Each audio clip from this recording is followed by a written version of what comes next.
बेटा तुमने खाना खाया। फोन की घंटी लगातार बजे जा रही थी, जिसे सुनकर मेघा को गुस्सा आ रहा था। गुस्सा क्यों ना आए। वह अपनी नन्ही सी बेटी आयरा को सुलाने की कोशिश कर रही थी। आखिर थोड़ी देर बाद फोन की घंटी अपने आप ही बजना बंद हो गई, पर दोबारा जब फोन की घंटी बजी तो चिल्लाकर बोली, अरे सुधा, कब से तुम्हारा फ़ोन बजे जा रहा है, कम से कम फ़ोन तो उठा लो।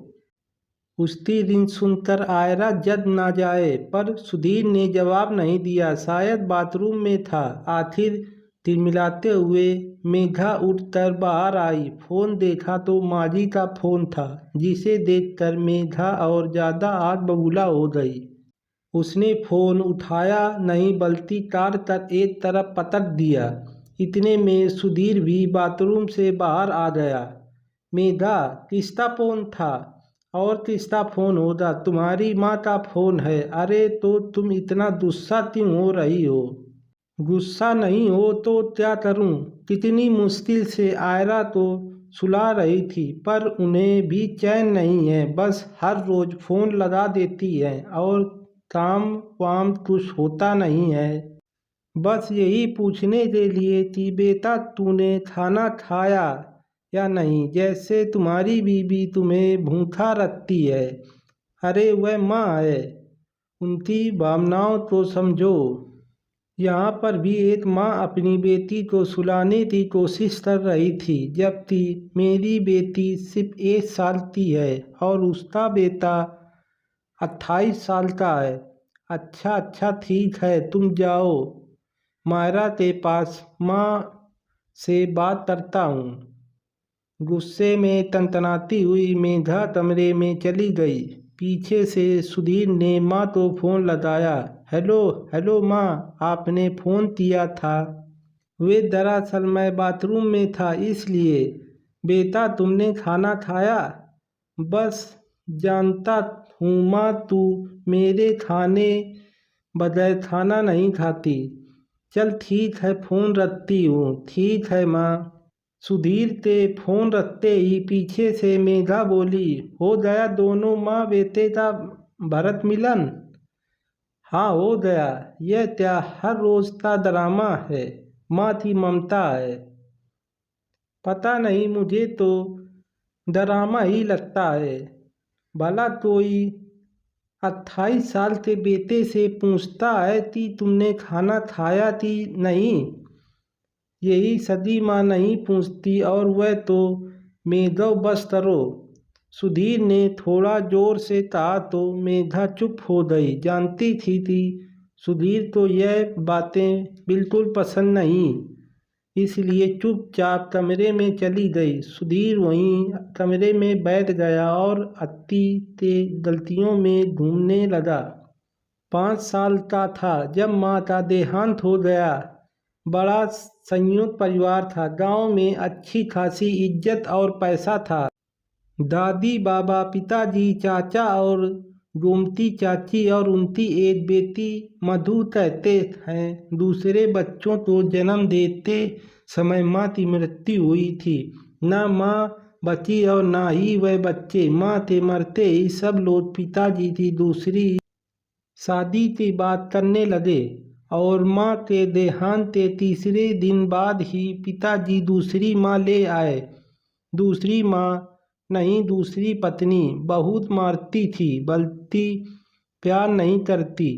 छोटी छोटी सी गलती पर खाना खाने को ना देती। पर मजाल है, घर में कोई उसके खिलाफ हो जाए, क्योंकि कोई खिलाफ बोल जाए तो सीधा जवाब मिलता था, तुम संभाल लो इसे।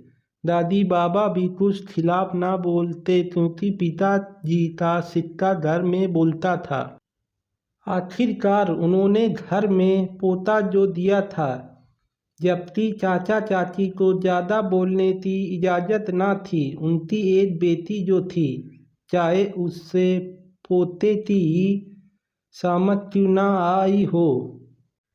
ऐसे में एक ही सहारा था, गोमती चाची। वह बहुत प्यार करती थी। जब भी मैं उनके पास जाता, सबसे पहले सवाल यही करती, बेटा तुमने खाना खाया? कई बार सौतेली माँ से छुप कर दरवाजे की ओर से पीछे कुछ खाने तो दे देती। कई बार तो सुधीर के लिए सौतेली माँ की गलतियों तक का चुप थी, पर चुपचाप बर्दाश्त कर लेती। शुरू शुरू में तो चाचा ने भी खूब डांटा, एक दो बार तो बेचारी चाची को पीटा भी, पर पता नहीं कैसे मुंह था जो सुधीर और गोमती चाची को ममता की डोर में बांधा था। उसके बाद सौतेली माँ के एक बेटा हुआ, सुधीर का छोटा भाई। उसके बाद तो सुधीर को पिता भी नहीं पूछते। धीरे धीरे सभी ने बोलना छोड़ दिया। सौतेली माँ तो क्या बोलती, उनकी तो बला तली थी। पिताजी ज़्यादा कुछ बोलते नहीं, उनकी तरफ से तो बेटे की परवरिश हो रही थी। और चाची की ममता देखकर चाचा अपने आप को ही यह सोच कर चुप हो गए, जहाँ एक बेटा है वह भगवान ने एक बेटा भी दे दिया।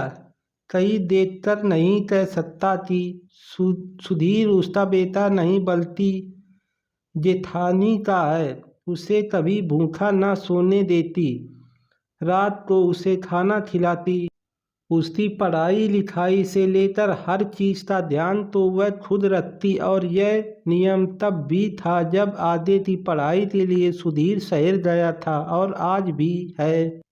सुधीर की शादी हो चुकी है, एक बच्ची का पिता बन चुका है, पर आज भी जब तक सुधीर के मुंह से यह न सुन लेती उसने खाना खाया कि नहीं, तब तक खाना खाने न बैठती। इतने में मायरा की रोने की आवाज़ से सुधीर की तंजा टूटी और वह कमरे में गया। लाओ मुझे दो, मैं चुप करवाती हूँ, तुम रेस्ट कर लो। सॉरी सुधीर, मुझे इस तरह नहीं बोलना चाहिए था। कई बात नहीं मेघा, तुम तो कुछ भी नहीं कहती। बेचारी मेरी माँ ने तो लोगों के मार तक बर्दाश्त की है।